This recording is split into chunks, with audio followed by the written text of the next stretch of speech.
Time travel haibasigi matangda chahi kayadagi ngasi phawba mioiba khudingmangna khangningduna thijinba leptri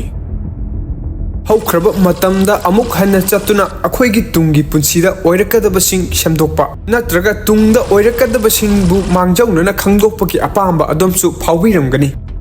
adubu mayam sing asi aina oithokpa yai hairagadi thajadaba kaya amasu yawbiramgani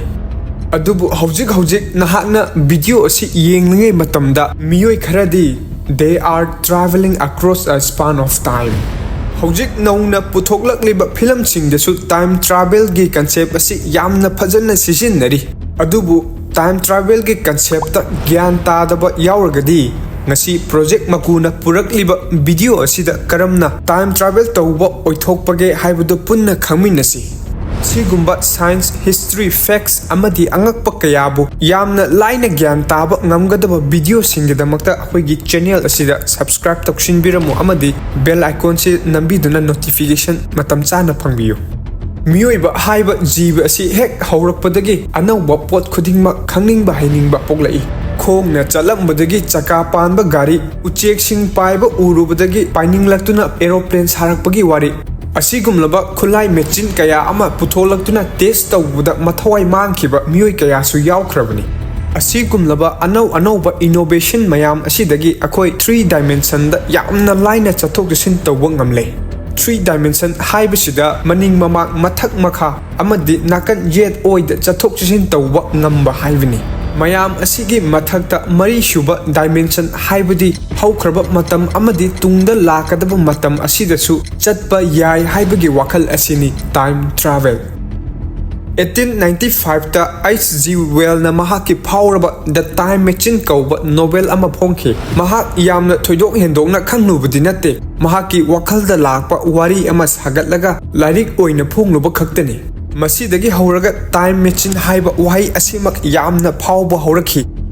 philosophers physicists kaya ama masigi matangda oithokpa yagadra yaroidra haibagi study tawba haurakhi movies amadi theory oina depicted tawba time travel gi model kharagi manungda ahanbada interstellar haiba yamna phawraba film asida future da time travel tawruraga halakpa matamda mahaki machanupi hanuduna leiramba aduga atopa khangna chanaba kaya amana siduna leiramba thengnakhi ani shuba mawongda Superman 1979 film asidana Superman na mangalgi ayangbaga manana paiduna past chatpagi sin ama utli ahum suba mawongdana time machine sijinnaduna matam amadagi matam amada yamna thuna chongba ngambagi mawong adu back to the future amadi the girl who lived through time haiba film sing asida utli mari shuba mawong asidana time traveler asina tuminna leptuna leiraga mahaki akoibada yamna thuna hongbagi mawong amamu Harry Potter da uba phangamgani hairiba mayam sing asigi manungda past amadi future da karamba model na travel tawba oithoi amadi oithoglakpa yai haibadu khangminasi future da chatpa yabagi matangda hanna nainasi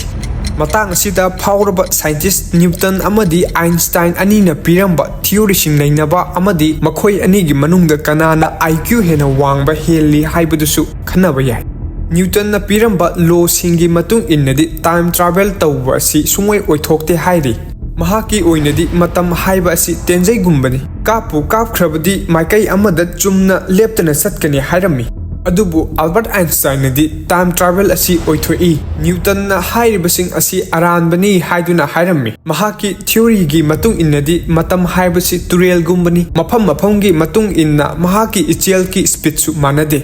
karigumba ichel amagi mayaida nung ama phajilakpa matamda ichel adu taptharai nung asina turel gi ichel adubu taptha hanbagum akhoi gi universe asida leiriba graha sing numit thawan misa black holes na singba sing asina matamgi khongjel busu taptha hali haduna hairami speed amadi gravitational forcing asi akhoina karigumba hongdokpa ngamlabadi matam asigi khongjel su hongdokpa ngamgani haina Einstein na hairami masibu time dilation hairaga khangnei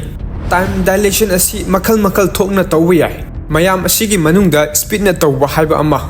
karigumba nahakna yamna yangba aeroplane natraga spacecraft kumba ama tongduna chatpada atopa lengdana leiba mi amaga yengnaba matam asi nahakina hena tapna satkani Masibu hena gyan tananaba 1971 da scientist-singna experiment tawrami. Experiment asigidamak matam asi yamna sumna khangnaba atomic clock ani sizinaki. Atomic clock amana laimaida thamduna aduga amana aeroplane amada haptuna yamna yakna paihalluraba matungda laimaida thamliba atomic clock aduga changdamnaki. Masida yamna interesting oiba result amada plane tongduna chatluraba ghari asida utliba pung asiga laimaida lengdana thamhauriba ghari asida utliba pung asiga khajiktang tapthana thengnaki. Yamna khetnarubudi nate adubu millisecond haibudi second gi machet kharagi wariri. Masibu khangnaba atomic ghari asi sijinnaribani. Karigumba akhoina yamna yangba aeroplane singda ghari asi haplagadi second khetnabagi chang asisu hengalaka dawribani. Khudam oina karigumba hojik akhoina khwaidagi yangne hairiba second amada kilometer 3 lakhs yangna chatliba mangalgi ayangba asigumba aeroplane natraga rocket ama saba ngamlaba masida tongduna chahi 10 khak leiruraka prithivida amuk halakpa matamda nahakna ugadawriba prithvi asi chahi 9000 gi matung oigani. Haibadi nahak chahi 9000 hena punsidura matam aduda amukhana hingba yadawribani. Wafam sing asi aina hekta hajin banate apawba scientist kayana chahi kaya changna thijelluraba matungda phanglakpa asengba wafamni. Adubu luribadi asuk yamna yangba rocket asi hojik phawba kanana su saba ngamdri. Adubu hojik chapkhatlakpagi matung inna mangalgi speed mak yaudrabasu ayangba rocket kaya ama puthorak libasini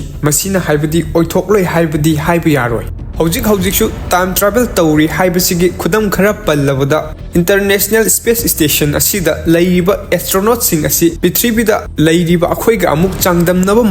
matam asi makhoigina khara khajik chatlibani. Masigi khudam haibabu NASA gi astronaut Scott amadi Kelly nongmatada pokminnaba phaibokni. Scott prithivigi mapan space ta numit 900 hena lairure aduga Kelly di supnatagi numit 53 khak lairui. Scott na prithivigi mapan space ta yamna yangba speed ta prithvi bu koiduna lairuraba maramna makhoi ani asigi chahi asi amuk onduna yengpa matamda Scott na Kelly dagi hena naha oiduna lairamba thengnaki. Masisu yamna yambadi nate adubu only 5 millisecond khaktamangni.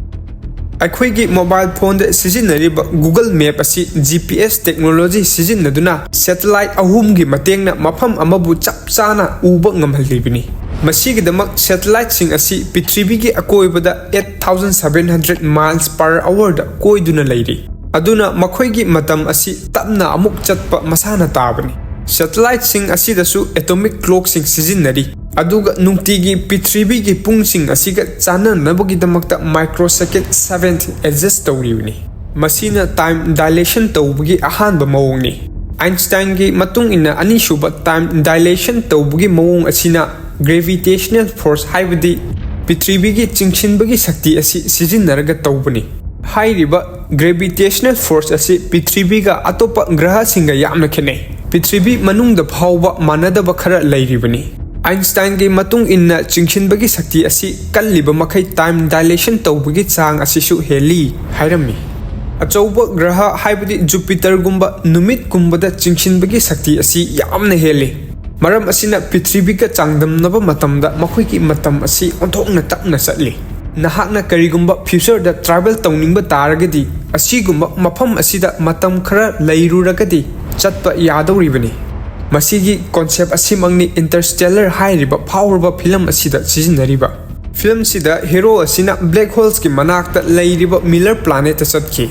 Graha asi black hole ki manakta laibana chingshinbagi shakti asi aduki matik wangi. Maram aduna mafam asigi pung amaga prithvi gi chahi 8 ka mane. Haiduna utli. Mahakna prithvida halakpa matamda machanupi phawba hanuduna hospital da lairami. Film asida utliba concept asimangni oithokpa yaba scientific oiba concept. Masina su loidri. Future da chatpa yabagi atopa lambi ama sumuk leiri. Cryo sleep hairiba mawong asi nauna thokliba film sing da su concept oina yamna sijinnai. Passenger hairiba film asida spacecraft amada tongliba miyosing cryo sleep tawduna atopa graha amada chahi kaya changna chatki. Cryo sleep ki concept asimakti myoibagi punsi asi chap lephanduna chahi kaya amagi matungda amuk hawgalakpagi mawongni.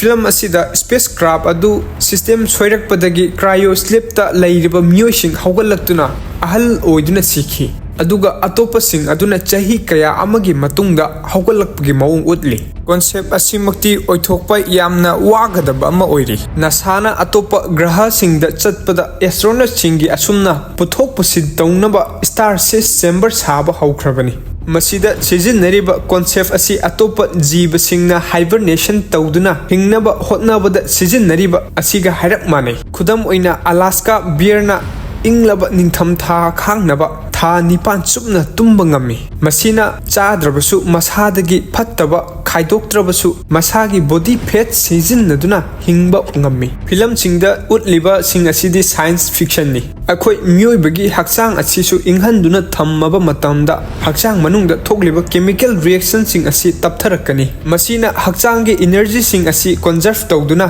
hakchangda darkar leiba chingjak sing oxygen na chingba changadaba changdagi yamna hantahalli masimak artificial hibernation ni haiba yai asumna future da time travel tawbagi di oithokpa yaba lambi khara panjakhre adubu mayamna henna khangning libadi past ta chatpa asi oithokpra haibisini karigumba past ta chatpa yaraga future asi semdokpa yaram lagadi nahakna ahanbada kari tawgani haibadu comment ta ibiramu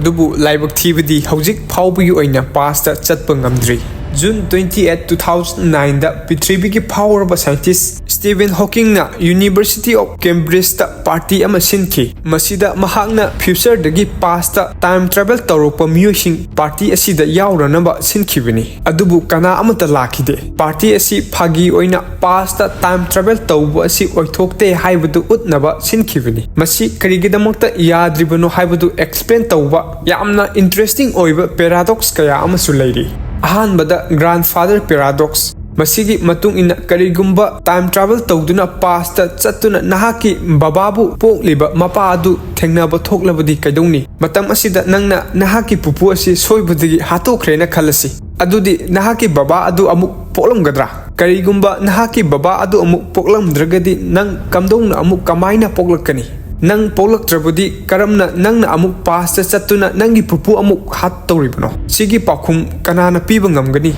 masigumba paradox hairibasi masibu amuk explain tawba theory kaya amasu laikre multiverse theory gi matung inna hojik akhoina leiriba asi universe amadani karigumba akhoina past chatuna thawdo khara semdok luba taragadi maduna anoba universe amamuk semlaktuna multiverse universe kaya ama tholakani atopa paradox ta predestination paradox na amuk tungda tholakadabasing akhoina phana semdok ninglabasu semdokpa yaroi hairi karigumba aina past chatuna tungda thokadaba thodok ama semdoknaba hotnarurabadi maduna maram oiraga thodok adu thokpa oigani hairi khudam oina ngasi nahaki mangda tamthiraba accident ama thokle khallasi nahaki time machine ama lei madu sijinnaduna nahakna past chatuna accident adu thoktanaba hotnajai adubu paradox asigi matung innadi nahakna accident thoktanaba tawriba thabak aduna oina accident adu thoknaba maram ama oirai masigi concept asi 12 monkey times crime 2007 the time travel's wife 2009 predestination 2014 asina chingba film singda yauri asumna paradox mayam asina maram oiraga past chatpa haibasi oithokte haina scientist singna hairi adubu matang sida amu hojik scientist kharanadi karigumba asigumba paradox sing asi thoklabasu akhoigi universe asina mathanta chumthok chagini haina hairi khudam oina nahakna chatlaga nahaki pupune na hatluriba myo adu nahaki pupu oiramdaba yai asumna universe na mathanta chumthok chaduna universe asigi khongjat asibu kaidanaba semjagani haiduna thajaba scientist khara leitabasu natte asumna hojik makidi pasta chatpa haibasi oithokte adubu akhoina pasta yengbadi yai mamangda aihakna mangalgi speed asi onthokna yangi haiduna haijakre adubu yamna lapa mafam amada mangal asina yaunaba hotnabada matam aduki matik changi akhoigi prithvi asiga thawan michaksing asiga lainariba arapa asi onthokna lapi masigi maramna mangal asi prithvida yauraknaba hotnabada matam aduki matik changi maram asina akhoina numidangda thawan michak ama yengba matamda akhoina uriba thawan michak adugi saktam adu hojiki oiriba saktam adu natte chahi kayagi mamangda oiramba saktam amani henna gyan taminanaba akoina north star natraga polaris hairiba thawan misak asi prithividagi 323 light year lapna lei haibadi thawan misak asi dagi prithivi yoraknaba hotnabada chahi chahumga kun humdoi changi maram asina akoina ngasi thawan misak asi yengba matamda ugadawriba thawan misak asi chahi chahumga kun humdoi gi mamangda oirammiba saktam aduni yamna samna hairabada karigumba ngasi thawan misak asi pokhairaklabadi akoigi mittadi thawan misak adu mangkhiroi chahi chahumga kun humdoi gi matungda mangkhidawribani yamna samna hairabada hojik future da mioibana time travel tawba mai pakpa ngamle past na time travel tawba haibasi ngamdri adubu akoi chapkhatlakpagi matung inna tungda kari oirakani haibadu yengba tabani matang asida Einstein na matam haibasi akoi mioibagi matung inna chatli haiba wafam asisu amuk hanna yengba yai spacecraft amuk phawba tongludriba prithivigi mapanda amuk phawba chatludriba akoisu time travel asi yauribani Haujiki matam asida mi ayamba presenta hingli haibasi kaubugum tawi haukraba semdok lubusu yararoidaba akoigi wakal asida kauthopa ngamduna chusinduna leikiduna hingli haiba phawba kauba mioi kaya yauri tharana amuk tamba ngamdaba tungi khanbada presenta leiri haibasi su kauthokli Satra kayana class 10 loiraga nungairakani khalli larik tamba loiraba singna amuk thabak ama phanglaba matungda punsi leitagani khalami Thabak tawriba singna amuk thabak tagi potharaba matungda nungairakani khanduna hingli asumna akoina piklingaidagi hawduna tungidamak khallaga hingadabani haibasi takpirakpana akoigi nungaiba haraubasi akoigi pantungpham adu yauraba matungda phangani haiduna thajari adubu hangba yabadi mioibagi punsigi pantungpham haibasi karino Class 10 loiraba matung 11 12 ki khanbada matha sarakani masigi matungda college ke amu college loiraka thabak phangnaba amuk loiba nairoi Sunday suti leibagi nungaiba adu nongalaga Monday school natraga thabak chatkani khanbada nungaina potha jagadaba adu mangkhiba khangaude amuksu memory gi damaktani haiduna photo video namlingaida object present ta mitmangda thokliba thodok sing adu mapung phana enjoy taunade haukiba thodok singdagi tamsingadabani tungi damak plan phajana tawduna hotnagadabani adubu khoi present ta hingbasu kauroidabani punsigi chatliba khongchat asisu enjoy tawduna chatgadabani